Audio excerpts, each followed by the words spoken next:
Hello guys, कैसे हैं आप सब लोग। होप सो आप लोग बहुत अच्छे होंगे और बहुत अच्छे से अपनी स्टडीज़ का ध्यान रख रहे होंगे। सो गाइस, आज हम जो टॉपिक डिस्कस करने वाले हैं ये accounting for non for profit organisation का पार्ट बी हो चुका था। हम पार्ट सी डिस्कस करने वाले हैं हम।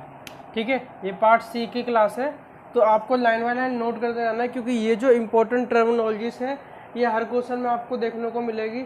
चाहे वो रिसिप्ट एंड पेमेंट अकाउंट का क्वेश्चन हो, इनकम एंड एक्सपेंडिचर अकाउंट का क्वेश्चन हो, या बैलेंस शीट का बनाने का क्वेश्चन हो, ये सब चीज़ बनाने का क्वेश्चन हो, तो ये सब जरूर देखने मिलेगी। सबसे पहले है डोनेशन। डोनेशन क्या होता है? Basically donation is a sort of gift in cash और प्रॉपर्टी, मतलब कैश और काइंड भी कह सकते हो। मतलब ऐसा गिफ्ट जो लोग हमें देते हैं, चाहे वो कैश में देते हो या कुछ प्रॉपर्टी देते हो। कैश में देते होंगे तो वो रिसिप्ट एंड पेमेंट में रिसिप्ट की तरफ आएगा, इधर की तरफ। प्रॉपर्टी में देंगे तो रिसिप्ट एंड पेमेंट में नहीं आएगा, क्योंकि वो कैश और बैंक में तो आया ही नहीं। ठीक है, और वो इनकम एंड एक्सपेंस में भी आएगा, इनकम एंड एक्सपेंस में इनकम की तरफ आएगा। ठीक है, अब देखो, अगर ये प्रॉपर्टी में है, रिसीव फ्रॉम सम पर्सन और ऑर्गेनाइजेशन। अब प्रॉपर्टी में कौन देता है? प्रॉपर्टी में जैसे कहता है कि चलो मेरी बिल्डिंग ले लो। ठीक है, वो कहता है कि मेरी बिल्डिंग ले लो, अब मैं इसमें इस स्कूल में सारा मटेरियल मैं लगा के दूंगा। तो ठीक है, दो तरह के जो प्रॉपर्टी में आता है वो स्पेसिफिक के लिए होता है। स्पेसिफिक डोनेशन उसको कहते हैं कि ये पार्टिकुलर चीज़ कोई दे रहा है, वो स्पेसिफिक वही चीज़ दे रहा है। ठीक है, तो उसको स्पेसिफिक डोनेशन में रखा जाता है। ठीक है, अब देखो, डोनेशन के अंदर दो तरह के डोनेशन होते हैं, एक स्पेसिफिक डोनेशन, एक जनरल डोनेशन। अब पहले जनरल डोनेशन की बात कर ले। जनरल डोनेशन मतलब जो आदमी पैसा देता है, पर वो कहता है, वो कुछ नहीं कहता कि पैसे के बारे में आप इसको कैसे यूज़ करो। ये एनपीओ के ऊपर होता है, वो उस पैसे को कैसे यूज़ करती है। ठीक है, general donation utilise to promote the general purpose of the organisation. General जो नॉर्मल पर्पस है ऑर्गेनाइजेशन का, उसके लिए वो देता है। तो एक तरह की रेगुलर इनकम है, वो हर बार आती है। ठीक है, पर स्पेसिफिक डोनेशन क्या होता है? सामने वाला बंदा कहता है, जो डोनेशन दे रहा होता है, कि मैं आपको डोनेशन तो दे रहा हूँ, पर ये जो डोनेशन है, ये डोनेशन का पैसा आप बिल्डिंग बनाने में यूज़ करोगे या मशीन खरीदने में यूज़ करोगे। ठीक है, या ठीक है, वो कहेगा बिल्डिंग बनाने में यूज़ करोगे, मशीन खरीदने में यूज़ करोगे, या कुछ और भी कह सकता है कि इससे आप स्पोर्ट्स मटेरियल खरीदो, इससे आप इन बच्चों के एजुकेशन, जो पुअर बच्चे हैं उनके एजुकेशन को फंड करो। ठीक है, तो ये स्पेसिफिक डोनेशन है। स्पेसिफिक डोनेशन मतलब एनपीओ के ऊपर क्या है, वो स्पेसिफिक डोनेशन एक तरह की लाइबिलिटी है। लाइबिलिटी कैसे है कि मान लो किसी ने हमें पैसे दिए, स्कूल, मान लो हम स्कूल है, एनपीओ एनपीओ को पैसे दिए कि आप इस स्कूल में एक बिल्डिंग बनाओगे, ये उसके लिए हम पैसे दे रहे हैं आपको। ठीक है, अगर वो एनपीओ पैसे बिल्डिंग नहीं बना पाए तो वो पैसे इसको वापस करने पड़ेंगे उस बंदे को जिसने वो पैसे दिए थे। तो इसीलिए एनपीओ के ऊपर क्या है, वो लाइबिलिटी। जब तक वो असेट्स क्रिएट नहीं हो जाएगी तो उसके ऊपर वो लाइबिलिटी। जब वो असेट्स क्रिएट हो जाएगी तो वो उस पैसे को राइट ऑफ कर देंगे। ठीक है, डोनेशन कवर कर दिया मैंने। अब होता है लीगेसी। लीगेसी मतलब क्या होता है? आपने मूवीज में देखा होगा, पिक्चर्स में देखा होगा, जब कोई आदमी की डेथ हो रही होती है तो वो क्या कहता है, अपनी विल लिखता है लास्ट में। विल मतलब अपनी उसकी विल, वो अपनी प्रॉपर्टी किस किस का नाम कर रहा है और कितने कितनी कितनी प्रॉपर्टी किसका नाम कर रहा है। जब कोई अपनी विल के हिसाब से कोई प्रॉपर्टी किसी एनपीओ को दे के जाता है, ठीक है, receipt on account of will of decrease person, अगर वो कैश एंड बैंक में आ रहा है तो वो रिसिप्ट एंड पेमेंट अकाउंट में जाएगा। ठीक है, और पर यहाँ पे क्या होता है लीगेसी में क्योंकि ये देखो, इनकम एंड एक्सपेंडिचर में वही इनकम आएगी जो नॉर्मल रेगुलर कोर्स में हो रही है आपकी, but legacy normal regular course में नहीं हो रही, इसलिए वो इनकम एंड एक्सपेंस में नहीं आती। ठीक है, इनकम एक्सपेंस जो रिकरिंग इन नेचर होता है वही आएगा, जो बार बार होने वाला होगा। जैसे डोनेशन, जनरल डोनेशन हम हर बार मिलती रहती है, महीने महीने मिलती रहती है। स्पेसिफिक डोनेशन कभी कभार मिलती है कि बिल्डिंग बनाने के लिए पैसा, या ठीक है। लीगेसी क्या होता है? Receipt on account of will of decrease person, it's on receipt side और रिसिप्ट पेमेंट अकाउंट। अगर कैश एंड बैंक में पैसा आया है, कैश या बैंक में पैसा आया है तो रिसिप्ट एंड पेमेंट अकाउंट में भी शो होगा, फिर वो बैलेंस शीट के अंदर भी जाएगा। बट वो कोई प्रॉपर्टी आई है, कुछ और आया तो उसको कैपिटल फंड के अंदर ऐड कर देंगे और जनरल फंड के अंदर ऐड कर देंगे। Capital fund slash specific fund भी कहते हैं इसको। स्पेसिफिक फंड ये क्या है? अगर कोई मरता हुआ आदमी कह रहा है कि अपने विल के अंदर उसने लिखा है कि ये जो मैं प्रॉपर्टी दे रहा हूँ, ये प्रॉपर्टी सिर्फ एजुकेशन के लिए ही यूज़ होगी। अगर मान लो अपने घर दे के जा रहा है तो वो कह रहा है घर सिर्फ एजुकेशन के लिए यूज़ होगा, तो वो क्या है, स्पेसिफिक फंड में ऐड करना पड़ेगा इनको। पर वो क्या प्रॉपर्टी दे रहा है और वो कोई पर्पज डिसाइड नहीं कर रहा, तो हम जनरल फंड के अंदर ऐड करेंगे। ठीक है, दूसरा हो गया तीसरा है हमारा life membership fees. Life membership की फीस क्या होती है? मेंबर कहता है कि सर आप मेरे से हर महीने फीस ना लेके पूरी जितनी भी मेंबरशिप फीस है सबको एक बार में लमसम ले लो। मतलब हर साल मान लो हर साल मान लो 5,000 10,000 रुपये देता है, ठीक है। वो अब 100 साल का जोड़ लेगा तो 100 साल गुना 10,000 कितना हुआ? 10 लाख रुपए। वो कहेगा कि सर एक बार में मुझसे 10 लाख रुपए ले लो, तो वो lump sum payment of membership fees कर देता है। पर ये क्या हमें हर महीने आएगी? रिकरिंग इन नेचर है, ये कभी रिकरिंग नहीं होती, क्योंकि ये कभी कभार ही कोई ऐसा मेंबर मिलता है जो अपनी लाइफ मेंबरशिप फीस एक बार में दे के जाता है, तो ये रिकरिंग इन नेचर नहीं होती।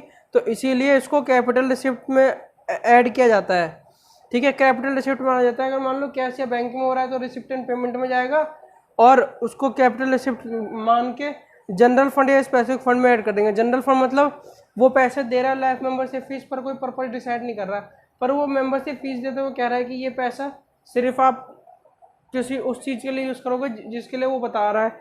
जैसे कि वो कह रहा है कि इससे आप बच्चों की ड्रेस खरीदना, तो वो स्पेसिफिक फंड में ऐड हो जाएगा, ठीक है। अब एंट्रेंस फीस, चौथा एंट्रेंस फीस क्या होता है? कुछ कॉलेज, यूनिवर्सिटीज़, एजुकेशन इंस्टीट्यूशंस और जो क्लब्स, सोसाइटीज़, ये सब क्या करती हैं, जैसे स्विमिंग क्लब हो गए, स्कूल्स हो गए, वहाँ पे क्या होता है मंथली तो आपको पेमेंट करनी है जो वहाँ की फ़ीस है। पर उसके साथ जब आप उसमें पहली बार एडमिशन लेते हो तो आपको मेंबरशिप फीस नहीं कहते, उसको एडमिशन फ़ीस भी कहते हैं, उसको वन टाइम एंट्रेंस फीस भी कहते हैं, तो वो आपको देनी पड़ती है। पर वो क्या बार बार आती है? हर महीने आती नहीं। जब वो बच्चा एक बार एडमिशन लेता है तो सिर्फ वो एक बार आती है, ठीक है। वो नॉन रिकरिंग इन नेचर है, मतलब रिकरिंग बार बार नहीं होती, तो इसलिए उसको कैपिटल रिसिप्ट माना जाता है। अगर वो कैश और बैंक में आ रही है तो रिसिप्ट एंड पेमेंट अकाउंट में तो जाएगी ही जाएगी। रिसिप्ट एंड पेमेंट अकाउंट में चाहे कोई भी कैश में आ रहा हो, कुछ भी आ रहा हो, बैंक में आ रहा हो, वो जाना ही जाना है। पर इनकम एंड एक्सपेंस में वही जाएगा जो रिकरिंग इन नेचर होगा और उस पीरियड से रिलेटेड होगा। वो मैं पहले ही इससे पहले वाली पार्ट बी के अंदर मैं आपको इनकम एंड एक्सपेंस अच्छी तरह बता चुका हूँ। आप प्लीज़ उस वीडियो को 2-3 बार देखें और अच्छी तरह नोट्स बना लेना, ठीक है। Credit to capital and general specific fund, capital fund में डाला जाता है। अगर कैपिटल एंट्रेंस फीस अगर हम सोचते हैं कि वो एंट्रेंस फीस जो आई है वो किसी स्पेसिफिक पर्पस के लिए यूज़ करेंगे तो उसको स्पेसिफिक फंड में डाला जाता है, और उसका पर्पस डिसाइड नहीं होता तो उसको जनरल फंड में डाल दिया जाता है, ठीक है। Sale of periodical and sports material, पांचवा sale of periodical and sports material. जो पीरियोडिकल्स होती है, मतलब पीरियोडिकल्स मतलब जो हमारी मैगजीन्स है हमारी संस्था की, या हमारी संस्था कोई गेम ऑर्गेनाइज करती है, वहाँ पे स्पोर्ट्स मटेरियल की जरूरत होती है, उसको हम सेल करते हैं। तो क्योंकि ये तो रिकरिंग होता है, हर महीने वो जाती है पीरियोडिकल्स, हर महीने मैगजीन्स जाती है अपने मेंबर्स को जिन्होंने सब्सक्रिप्शन ले रखा है, और उनको उसका चार्ज हर महीने किया जाता है, तो उसका ये रिकरिंग इन नेचर है और इनका एक्सपेंस में डाला जाता है। स्पोर्ट्स मटेरियल भी हर महीने बिकता है तो रिकरिंग इन नेचर होता है। फटाफट नोट कर लो, 2 मिनट का टाइम दे रहा हूँ आपको।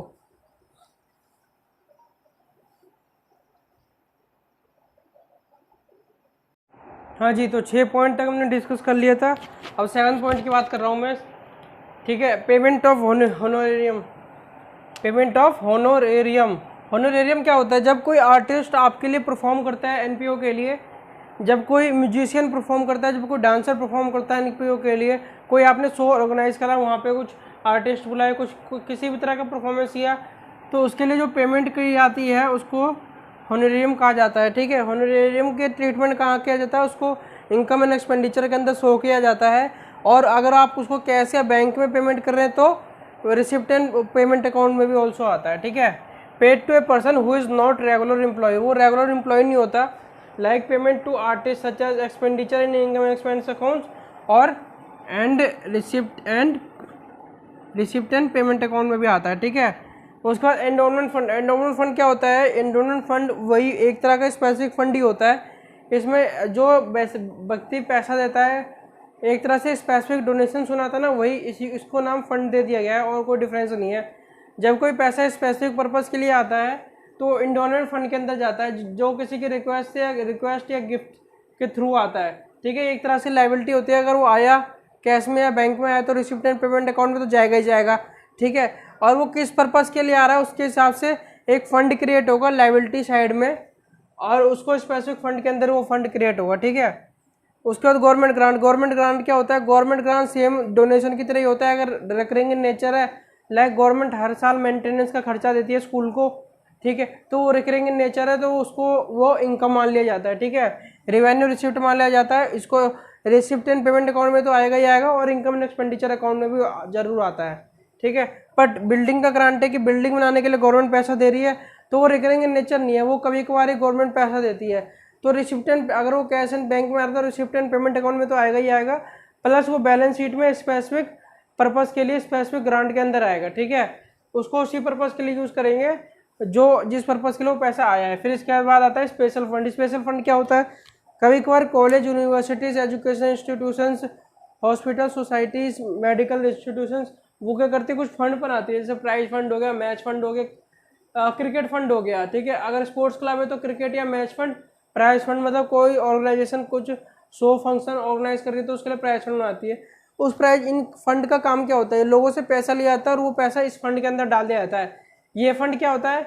ये फंड उसके अंदर हमारे बैलेंस शीट में खड़ा होता है असेट्स की तरफ, ठीक है। जो पैसा आया उसको यूज ना करके इस फंड के अंदर डाल दिया जाता है, बैलेंस शीट के अंदर आता है, ठीक है। पर इससे जो जैसे पैसा हमने इस फंड के अंदर डाल दिया, उस फंड का पैसा हमने बैंक के अंदर जमा कर दिया, और या उस फंड से हमने कुछ शेयर्स खरीद लिए, तो वहाँ से क्या डिविडेंड आएगा हमें, और वहाँ से इंटरेस्ट आएगा उस फंड के ऊपर। तो वो इंटरेस्ट और डिविडेंड इनकम एंड एक्सपेंडिचर के अंदर ना जाके इसी के फंड के अंदर ऐड कर दिया जाता है। मान लो 1 करोड़ का फंड था, उस पर 10% इंटरेस्ट आया तो 10 लाख रुपए आया, ठीक है। वो 10 लाख इनकम नहीं मानेंगे, वो उसको इस फंड के अंदर ऐड कर देंगे, तो 1 करोड़ 10 लाख हो गया, ठीक है। इनकम ऐड कर दिया। वैसे ही मान लो कोई प्राइज डिस्ट्रीब्यूट किया, कुछ शो ऑर्गेनाइज करा इससे रिलेटेड, और वहाँ पे जो खर्चा हो गया, वो खर्चा भी इसी फंड इनकम एंड एक्सपेंडिचर के अंदर नहीं आएगा, वो एक्सपेंस के अंदर नहीं आएगा, वो इसी फंड के अंदर माइनस करेंगे, ठीक है। स्पेशल फंड इसीलिए बनता है कि जो पैसा इनकम आ रही है, जो एक्सपेंस हो रहा है उस फंड से रिलेटेड उस पार्टिकुलर फंड से रिलेटेड उसको उसी के अंदर डाला जाता है, ठीक है। जब ये फंड हम राइट ऑफ करते हैं, इस फंड का पीरियड होता है कि 5 साल 6 साल के लिए फंड है। जब ये फंड राइट ऑफ किया जाता है तो अगर इसमें पैसा ज़्यादा है तो वो इनकम मान लिया जाता है, अगर पैसा माइनस में आ रहा है तो उसको एक्सपेंस के अंदर डाल दिया जाता है, ठीक है। स्टेशनरी क्या होता है? स्टेशनरी इनकम एंड एक्सपेंडिचर का पार्ट होता है, इनकम एंड एक्सपेंडिचर में नॉर्मली आता है। अगर आप पेमेंट कर रहे हो तो रिसिप्ट एंड पेमेंट के अंदर भी आएगा, ठीक है। अब क्वेश्चन में कभी कभार क्वेश्चन में क्या होता है कि आपको स्टेशनरी दे तो देता है, पर उसमें ये नहीं बताता कि स्टेशनरी इतना कंज्यूम हुआ, इतनी पेमेंट हुई। आपको ऐसे बोल देगा पेमेंट फॉर स्टेशनरी 40,000, तो ये तो रिसिप्ट एंड पेमेंट में आ जाएगा 40,000, ठीक है। There is opening and closing stationery 12,000 15,000, इसमें ये नहीं बताया कि इस पार्टिकुलर पीरियड में कितना स्टेशनरी कंज्यूम हुआ जिससे हम इनकम एंड एक्सपेंडिचर के अंदर स्टेशनरी का खर्चा क्लेम कर सके। तो इसको हम निकाल लेंगे इसके through. Opening stock of stationery plus purchase को यहाँ पे हम पेमेंट भी कह सकते हैं। हम ये अज्यूम करके चल रहे हैं कि इसने जो पेमेंट करी है वो परचेज के लिए करी है, ठीक है। माइनस क्लोजिंग स्टॉक 12,000 का ओपनिंग था, प्लस 40,000 का परचेज किया इसने, माइनस 15,000 का क्लोजिंग स्टॉक ऑफ स्टेशनरी था, तो 37,000 ये जो आया ये बच्चा हमारा हो गया स्टेशनरी कंज्यूम, ठीक है। इसको फटाफट आप नोट कर लो, 2 मिनट का टाइम दे रहा हूँ, इसको मैं रफ करने वाला हूँ, फटाफट नोट करो जल्दी जल्दी, इतना टाइम क्यों लग रहा है, फटाफट। हाँ जी, जैसा कि आप सब लोग देख पा रहे हैं, ये बैलेंस शीट मैंने नोट कर दिया आपके साथ, ठीक है। ये बैलेंस शीट है। जब हम एनपीओ की बैलेंस शीट में आते हैं तो उनमें किन किन चीज़ों बातों का ध्यान रखना है, ये मेजर चीज़ डिस्कस कर दी। ऐसे छोटी मोटी चीज़ और भी होती हैं, इन्हीं से रिलेटेड होती है सारी चीज़। मैं इसको लाइन बाय लाइन डिस्कस कर लेता हूँ। सबसे पहले लायबिलिटी साइड कैपिटल फंड आता है। कैपिटल फंड ये एक जनरल फंड है, ओपनिंग बैलेंस, जनरल फंड का opening balance add surplus. Surplus क्या होता है? इनकम एंड एक्सपेंडिचर अकाउंट में अगर एक्सपेंस से ज़्यादा हो गया इनकम, मतलब इनकम ज़्यादा है एक्सपेंस से। मान लो इनकम एंड एक्सपेंडिचर आप बनाते हो ऐसे करके, इधर इनकम आती है, इधर एक्सपेंस आता है। मान लो यहाँ पे हो गया 1 लाख, यहाँ पे हो गया 90,000 रुपये, तो 10,000 इनकम ज़्यादा है तो 10,000 रुपये जो होगा सरप्लस होगा हमारा, ठीक है। और मान लो एक्सपेंस ज़्यादा है और इनकम कम है तो वो डिफिट होगा मान लिया। तो ये जनरल फंड का बैलेंस आ गया। अब दूसरा मैंने बोला था कि कितना ऐसा फंड है जो कैपिटलाइज किया गया उस फंड के अंदर। कैपिटलाइज मतलब जैसा लीगेसी का पैसा, लीगेसी मतलब कोई मरते मरते विल के थ्रू अपने प्रॉपर्टी में नाम कर गया। मान लो उसने कोई प्रॉपर्टी डिसाइड नहीं किया तो जनरल फंड के अंदर हो जाएगा ऐड, इसी फंड के अंदर ऐड हो जाएगा, ठीक है।